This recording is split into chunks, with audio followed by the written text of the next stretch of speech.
Thank you. Thank you so much. Thank you, everybody. How's it going, Jacksonville?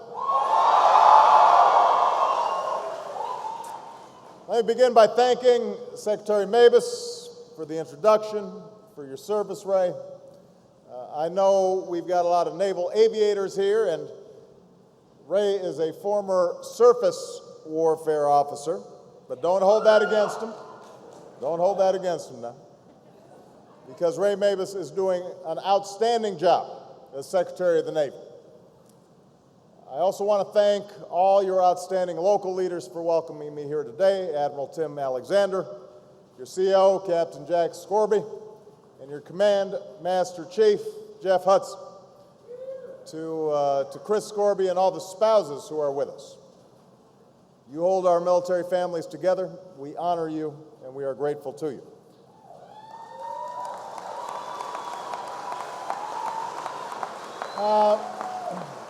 It is great to be here at one of America's finest naval air stations. But we also have folks from Mayport and Kings Bay.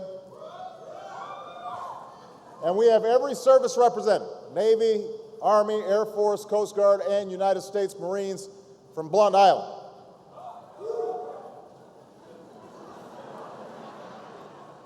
Now, military communities like this one take care of their own, your people, your families.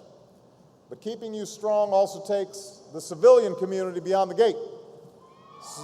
So we want to thank Mayor John Payton and all your great neighbors, the people of Jacksonville, for their incredible support. Give them a big round of applause.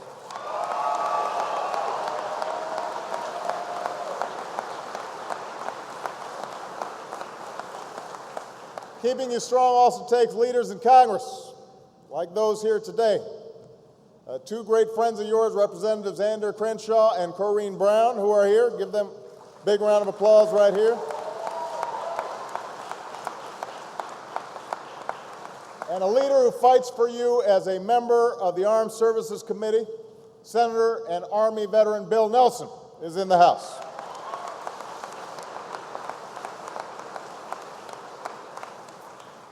Keeping you strong takes something else.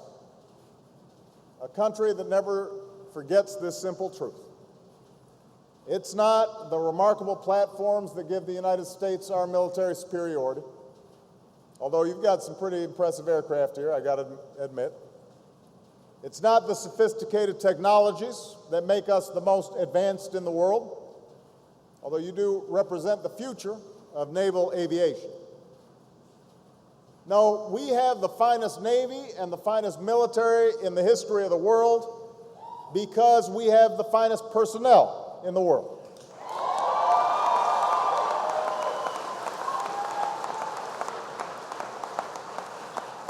You are the best trained, the best prepared, the best led force in history. Our people are our most precious resource. We're reminded of this again with today's helicopter crashes in Afghanistan.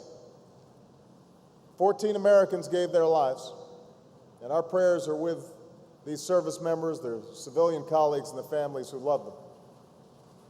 And while no words can ease the ache in their hearts today, may they find some comfort in knowing this. Like all those who give their lives in service to America, they were doing their duty, and they were doing this nation proud. They were willing to risk their lives, in this case, to prevent Afghanistan from once again becoming a safe haven for al-Qaeda and extremist allies. And today they gave their lives, that last full measure of devotion, to protect ours. Now it is our duty as a nation to keep their memory alive in our hearts and to carry on their work, to take care of their families, to keep our country safe, to stand up for the values we hold dear and the freedom they defended. That's what they dedicated their lives to, and that is what we must do as well. So I say to you and all who serve, Of all the privileges I have as president, I have no greater honor than serving as your commander-in-chief. You inspire me, and I'm here today to deliver a simple message, a message of thanks to you and your families. Now, being here, you join a long, unbroken line of service at Jacksonville, from the naval aviators, from World War II to Korea to Vietnam, among them a great patriot named John McCain. You embody that sailor's creed, the spirit of the Navy and all who have gone before. Honor, courage, commitment. In recent years, you've been tested like never before. We're a country of more than 300 million Americans, but less than 1% wears the uniform. And that 1%, you and those in uniform, bear the overwhelming burden of our security. After months of exercises in the Pacific and stopping narco-traffickers off South America, you, the Mad Foxes, joined the recovery of that Air France crash off Brazil. After hundreds of combat missions over Iraq and Afghanistan, when Somali pirates kidnapped Captain Richard Phillips, you, the Fighting Tigers, were first on the scene. And others among you, the Night Dippers, were part of the carrier group that brought our captain home. You've delivered medical care to people around the world, as my wife Michelle saw this summer when she welcomed back to port the Comfort, including those of you from Naval Hospital Jacksonville.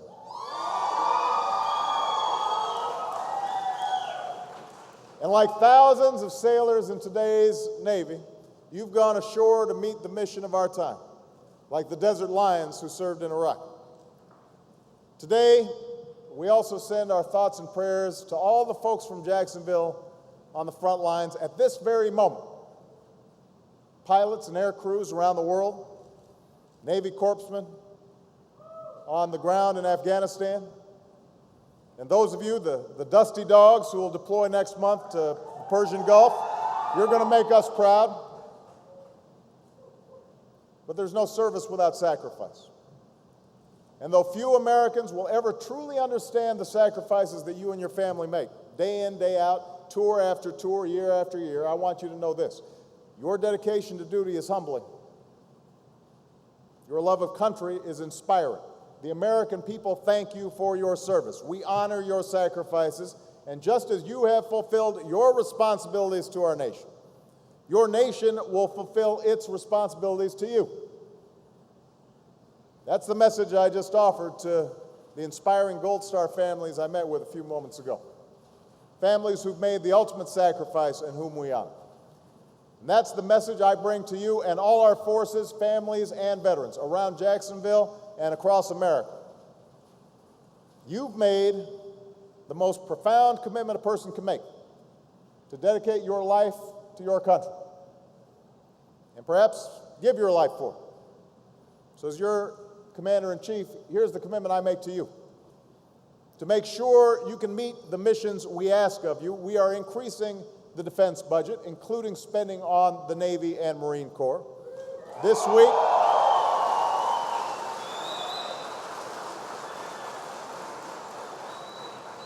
week, I'll sign that defense authorization bill into law. To make sure we're spending our defense dollars wisely, we're cutting tens of billions of dollars in waste and projects that even the military says it doesn't need, so that that money can be better spent on taking care of you and your families and building the 21st century military that we do need.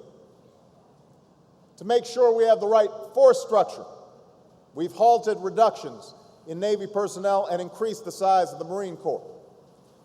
And this year, the first time in the history of the all-volunteer force, the Navy and every component of every branch of the military, active, guard, and reserve, met or exceeded their recruiting and retention goals.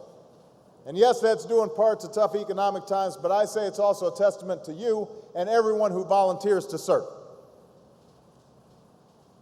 To make sure you're not bearing the burden of our security alone, we're enlisting all elements of our national power. diplomacy, development, and a positive vision of American leadership in the world. And while I will never hesitate to use force to protect the American people or our vital interests, I also promise you this, and this is very important as we consider our next steps in Afghanistan. I will never rush the solemn decision of sending you into harm's way. I won't risk your lives unless it is absolutely necessary.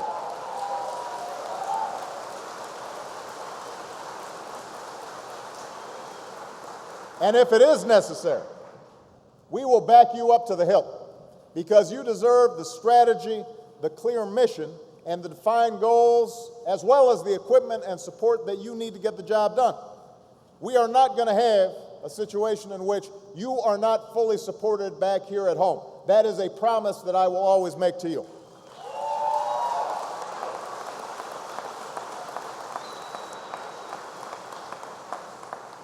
Now, as you meet your missions around the world, we will take care of your families here at home.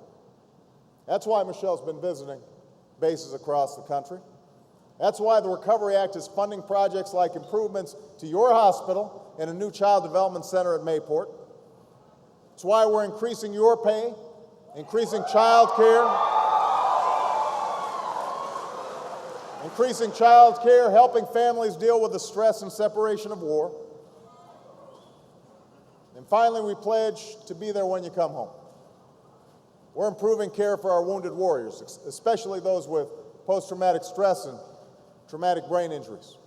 We're funding the post-9/11 GI Bill to give you and your families the chance to pursue your dreams.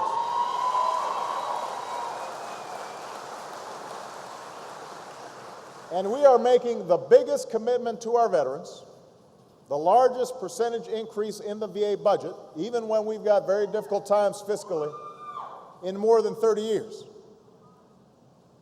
Now, these are the commitments I make to you, the obligations that your country is honor-bound to uphold. Because you've always taken care of America. America must take care of you, always. And know this, it's the spirit you live by every day. It's the pride, and yes, sometimes the anxiety when you wave goodbye to your loved ones on the tarmac. It's the joy and relief when those loved ones come safely home. It's the dignity and respect you show every fallen warrior who comes home to Jacksonville, like the Navy aviator you honored 2 months ago. Captain Michael Scott Spiker, kid from Orange Park, loving husband, devoted father, based at Cecil Field, not far from here. On the first day of Operation Desert Storm, he was taken from us. And in the long years that followed, a Navy family in this city would endure the heartache of the unknown. Through all those years, no one missed Scott more or fought harder to bring him home than his wife, Joanne. His friend and former Navy pilot buddy, Harris. Their children, Megan, Michael, Madison, and Mackenzie. They were among the Gold Star families I met with, and we thank them for being here with us today. Where are they? Please stand up. Stand up, guys.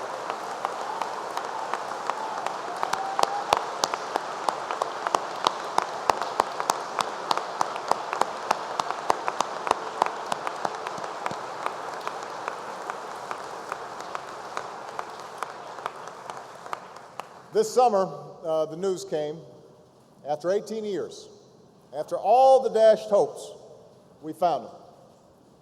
Scott's remains were finally coming home. The evening news and the morning papers told the story of that day, but few told the story of the days that followed. It's the story of how you greeted the plane upon landing, hundreds of sailors, and escorted Scott's flag-draped casket to your chapel. How Navy honor guards kept constant vigil through the night as so many of you passed by to pay your respects. How thousands of you, sailors and civilians, lined the streets of this base as you gave Scott back to the city he loved. That's what you did. That's what you do, not only for Scott, but for all the fallen warriors you bring home. It's the story of how that procession retraced the steps of Scott's life, past the Jacksonville Veterans Memorial that now bears his name, past the church where he worshiped, the high school where he excelled, and Cecil Field where he served. It's the story of how Jacksonville seemed to come to a standstill as people lined street after street to honor one of their own. Scott's friends, but also total strangers. Police and firefighters standing at attention, small children holding American flags, graying veterans, giving a firm salute. And then as Scott was finally laid to rest, a final fitting tribute. His old squadron roared overhead, high across the sky. That's the spirit we see here today. You, men and women devoted to each other and to your country, and a proud country devoted to you. The example you set for all of us, that if you can come together from every corner of America, every color, faith, creed, every background and belief, to take care of each other and to serve together, to succeed together, then so can we all. So can America. So thank you for your service, and thank you for reminding us of the country we can and must always be. God bless you, Jacksonville, and God bless the United States of America. Thank you very much.